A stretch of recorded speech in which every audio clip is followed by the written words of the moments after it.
దేవుని ప్రజలు ఆయన మాట వినలేదు.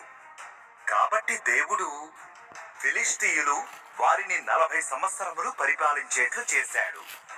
తరువాత వారిని విడిపించుటకు సంసోను అనే వ్యక్తిని ఎన్నుకున్నాడు. ఒక కుమారుడు పుడతాడని సంసోను తల్లికి ఒక దేవదూత వాగ్దానం చేశాడు.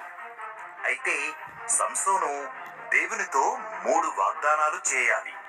మద్యం త్రాగకూడదు, చనిపోయిన వాటిని ముట్టుకోకూడదు, తన జుట్టును కత్తిరించుకోకూడదు. దేవుడు సంసోనును చాలా బలవంతునిగా చేశాడు. అతను ఒక సింహాన్ని చంపాడు.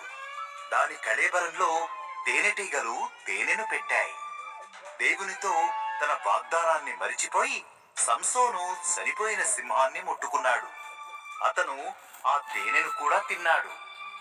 దెలీలా అనే స్త్రీని సంసోను ప్రేమించాడు. సంసోను బలమేమిటో తెలుసుకుంటే ఆమెకు చాలా డబ్బు ఇస్తామని ఫిలిష్తీయులు వాగ్దానం చేశారు.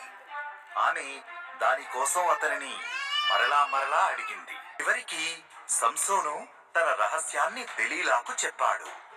నా జుట్టు కత్తిరిస్తే నా బలం పోతుంది అన్నాడు.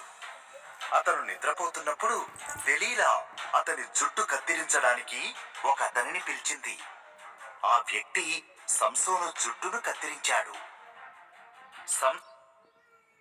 ఫిలిష్తీయులు వచ్చినప్పుడు అతనిని సులభంగా పట్టుకోగలిగారు. అతనిని గుడ్డివానిగా చేశారు.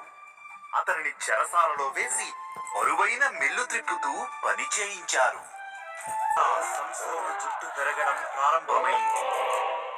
సంసోనుడు ఓడించినందుకు తమ దేవత అయిన దాగోనుకు కృతజ్ఞత చెల్లించడానికి వారు సంసోనును ఆ దేవాలయంలోనికి తీసుకెళ్లారు. చివరిగా ఒక్కసారి తనను బలవంతునిగా చేయుమని సంసోను దేవునిని అడిగాడు. సంసోను 2 స్తంభాల మధ్యలో నిలబడి వాటిని నెట్టాడు. దేవాలయం కూలిపోయింది. దాని క్రింద పడి సంసోను ఫిలిష్తీయులందరూ చచ్చిపోయారు.